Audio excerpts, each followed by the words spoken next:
दोस्तों, अगर किसी व्यक्ति के खिलाफ कोई एफआईआर दर्ज है और उसका पुलिस वेरिफिकेशन होना है किसी भी कारण से, तो उसे प्रॉब्लम फेस करनी ही पड़ेगी। तो क्या करना चाहिए? केवल ऐसा नहीं है दोस्तों कि साहब जॉब सिलेक्शन में ही पुलिस वेरिफिकेशन होता हो, और दूसरी चीज़ों में भी होता है। फॉर एग्जाम्पल, अगर आप पासपोर्ट बनवाने जाते हैं तो उसमें भी आपका पुलिस वेरिफिकेशन होता है। आप अगर ड्राइविंग लाइसेंस बनवा रहे हैं, उसमें भी अगर आपके विरुद्ध कोई एफआईआर पेंडिंग है तो भी दिक्कत आएगी। अगर आप कैरेक्टर सर्टिफिकेट बनवाते हैं तो पुलिस वेरिफिकेशन होता है।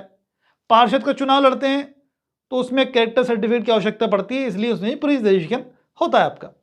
तो कुल मिलाकर के क्या कर सकते हैं हम कि हमारे ऊपर कोई एफआईआर दर्ज है या कोई केस है, उसको कैसे हम निपटे कि पुलिस वेरिफिकेशन में दिक्कत ना आए। तो आज का ये वीडियो आपके लिए बहुत महत्वपूर्ण है। इस वीडियो को पूरा देखें, काम जरूर आएगा, और लाइक शेयर जरूर करें, और नया फॉलोवर हमारे चैनल को सब्सक्राइब जरूर करें, क्योंकि दोस्तों ऐसे ही काम के वीडियोस हमारे चैनल पर आते रहते हैं।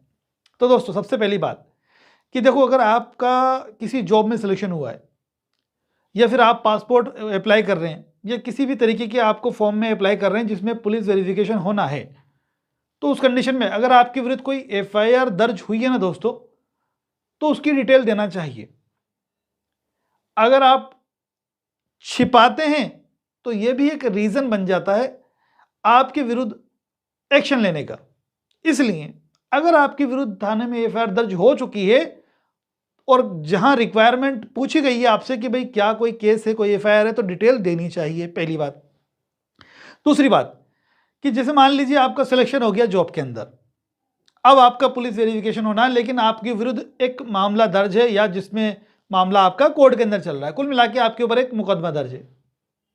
तो दोस्तों, सबसे बेस्ट सॉल्यूशन ये है, आप उस केस को जल्दी से जल्द खत्म नहीं करवा सकते, बहुत टाइम लगता है केसेस के अंदर। इसलिए सबसे बेस्ट है कि जो शिकायत करता है, कंप्लेनेंट है, उसके पास जाए, उससे बातचीत करें, उसको कन्विंस करें, कैसे भी करके, हाथा जोड़ी करके करें, प्यार से करें, रिक्वेस्ट करके करें, मनोहार करें उसका। कुल मिलाकर के अगर वो कन्विंस हो जाता है आपसे समझौता करने के लिए, तो ये सबसे बेस्ट और सबसे त्वरित तरीका है जिसमें तुरंत आपका केस का निस्तारण हो जाएगा। फॉर एग्जाम्पल, मान लीजिए कि बंदा आपसे एग्री हो गया है सेटलमेंट करने के लिए, लेकिन दोस्तों केसेस अलग अलग कैटेगरी के होते हैं। कुछ मामले ऐसे होते हैं जो कि सीधे तौर पर राजीनामा योग्य होते हैं, जिनमें आप जाओ कोर्ट में, राजीनामा पेश करो और केस खत्म, जजमेंट की कॉपी लो, संबंधित लोकल थाने पे जाकर के सबमिट करा दो, पुलिस वेरिफिकेशन में कोई दिक्कत नहीं आएगी। कुछ मामले ऐसे होते हैं जिसमें से कुछ धाराएं तो ऐसी होती है जिनमें राजीनामा हो सकता है, और कुछ धाराएं ऐसी होती है जिनमें राजीनामा नहीं हो सकता। तो भाई उस कंडीशन के अंदर जिनमें राजीनामा हो सकता है उसमें तो पेश कर दो, और जिनमें नहीं हो सकता उनमें बयान चेंज करवाएगा आपका वकील। जो बात उस धारा से रिलेटेड है उससे अलग बात करवाएगा आपका वकील। या फिर कोई मामला ऐसा हो सकता है कि साहब जिसमें राजीनामा हो ही नहीं सकता, फिर out of the court settlement किया जाता है, कन्विंस किया जाता है पार्टी को कि भाई ये जो तेरे चोट लगी, फॉर एग्जांपल मान लीजिए उसके 307 की चोट लगी है, उसके यहाँ पर कोई चाकू जैसी चीज़ या नुकीली चीज़ घुसी है पेट के ऊपर, और आपके ऊपर लग गई 307 धारा, यानी हत्या के प्रयास की। तो भाई उस कंडीशन के अंदर वो ये कह सकता है कि साहब मैं भाग रहा था और एकदम से मैं गिरा, एक नुकीली चीज़ मेरे यहाँ घुस गई, जिसके बाद मुझे होश ही नहीं था। मैं तो साहब हॉस्पिटल में मुझे होश आया, और मेरे घर वालों ने पता नहीं, जिस भी व्यक्ति ने एफआईआर दर्ज कराई कि साहब मुझे तो पढ़ा लिखा नहीं हूँ, या मुझे पता नहीं है साहब मैंने तो ये एफआईआर दर्ज कराई थी, इसमें ये बातें कैसे लिख दी गई, ये वो एफआईआर ही नहीं है। तो कुल मिलाकर के मेरा भाव ये है कहने का कि हम बयान चेंज करवा देते हैं। तो उस कंडीशन के अंदर आउट ऑफ द कोर्ट होता सेटलमेंट। तो तीनों कंडीशन बता दी मैंने। सबसे बेस्ट तरीका है कि अगर आप सेटलमेंट करते हैं तो ये एक बरी की कैटेगरी में आता है, और आपको जॉब देने में कोई दिक्कत नहीं आएगी किसी भी अथॉरिटी को। तो एक बेस्ट ये सोल्यूशन हो गया। दूसरा कि बहुत से केसेस ऐसे होते हैं दोस्तों, तुच्छ कैटेगरी के होते हैं, छोटे कैटेगरी के होते हैं, जिनमें आप जुर्म स्वीकार करके मामले को सेम डे खत्म करा सकते हैं।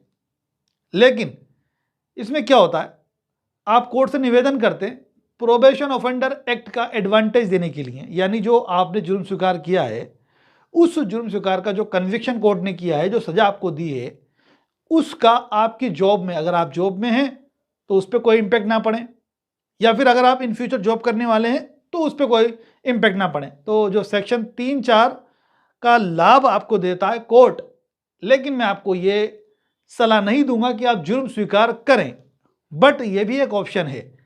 ये ऐसा ऑप्शन है जिसको आप इस्तेमाल ना ही करें तो बेहतर है, क्योंकि ये एक इम्यूनिटी वाला सिस्टम है।